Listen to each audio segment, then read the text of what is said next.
But the overall goal would be to two things: create new communities that are built around efficiency for these basic necessities and not for profit.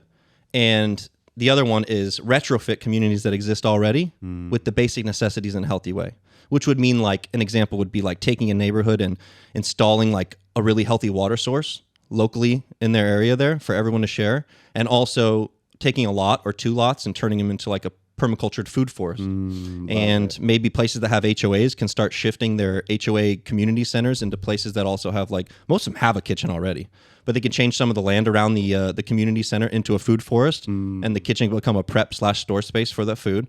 And so you can start not only supplementing your small micro communities with food that's healthy for you, but take money out of that expensive day-to-day task of buying food for yourself and your family. And so you're making it easier to get by with the bills. I also think that communities oriented around these things start to suck each other less dry for money. I think overall you'd find funds become more readily available when you have not only laws changing, but also community members wanting to help each other because they're part of this thing now. And so in the communities that we would build, you would build them to be the cheapest possible way you can. I really like inflatable cement dome homes. But strong builds. But you make sure that all the components of a structure are met. Yeah. So it's not about it's not about image or aesthetics maybe as much as it is about the fundamentals. So a dome home is thermal resistant. There's other homes you could do too. And I just think a tiny home in general, if it can hit Florida building code, run it. If you're getting a place to live that's $30,000 rather than $300,000, that's going to be the biggest move you can make. If you're not already in a home, or if you're in a home and you want to sell it and move into a different way of living, smaller space, less stress on you, more free time for you to be a human and give back to the community around you is going to be a tenfold difference in how you experience life. But a dome home is thermal resistant, fungal resistant, wind resistant, and it's very insulated, depending on how you build it. And so in Florida, we don't really have anything to worry about natural disaster-wise other than hurricanes. And I'd rather be in a hurricane than a tornado. It's really more of an infrastructural issue. I've lived in Florida my whole life. A lot of people in other states think hurricanes are like the super tornado. It's not picking people up and throwing them, but it is rough on the infrastructure. It'll knock street lights down, take out power grids. Really old and not very good built, like trailers and stuff, will have things putting holes in them and stuff. But it's not like the most dangerous thing. But a dome home has no issue with wind at all. You would never have to worry about it. And roofs are like this nightmare here in Florida with insurance and getting them. They're so expensive to upkeep, and every once in a while you got to do it. You're right. A dome home that's out of cement is like, you could pressure wash it every once in a while if you want, but you don't have to do anything.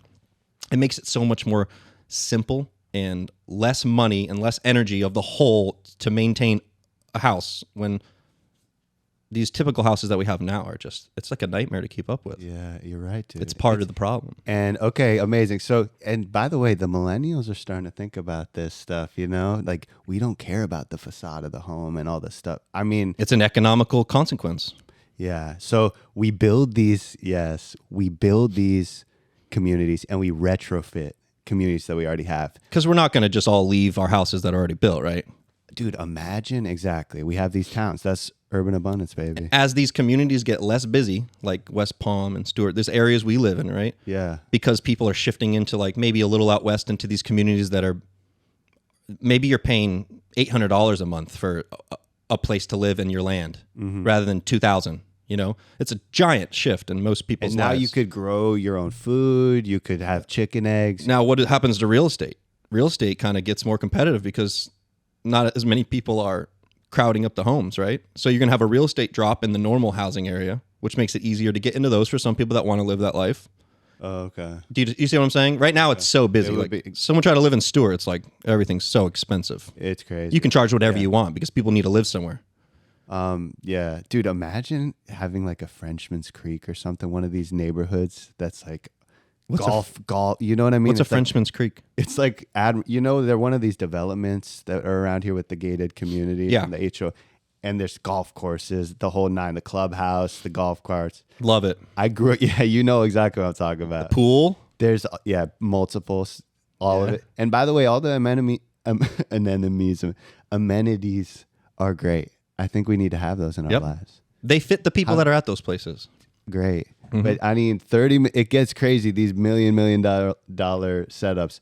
But my point is, imagine taking those resources. I've thought about this. These $50 million clubhouses, putting half of that, 25 mil, towards a garden for the community and like a sustainable farm. It's going to happen. Yeah, that's the future. It's going to happen. It's going to. Because we're going to make some that showcase what we're talking about. Yes. We're going to have retrofitted communities that are already doing this. People are, they're paying you to come in and make their landscaping an edible landscape, right? On a small scale, right. But it's great. Neighbors are seeing it. They're doing it. So they're becoming that food forest throughout the whole environment. Jupiter Farms is like an awesome example, right? It's just like you go in there and you just feel like this whole community is a food forest almost. It's getting there. Dude, I love that. And guys, it's like a big network of, like, that's what I think of it. It's a network of yards that we could all access. And these rich people, which have these beautiful, they have plenty of HOA funds. They can do all kinds of cool stuff. They can pay people like us to come in and help. They have these different lawns for dogs to poop on. Yeah. They could take one of them, right, and start small and turn it into a place where, every week they're making a meal out of something from it, or it's just a great activity for these senior citizens to be involved in. Like, oh my God, getting the soil under your fingertips and playing with plants and getting vitamin D from the sun. It gives you this perfectly organic experience to get this physical and mental therapy.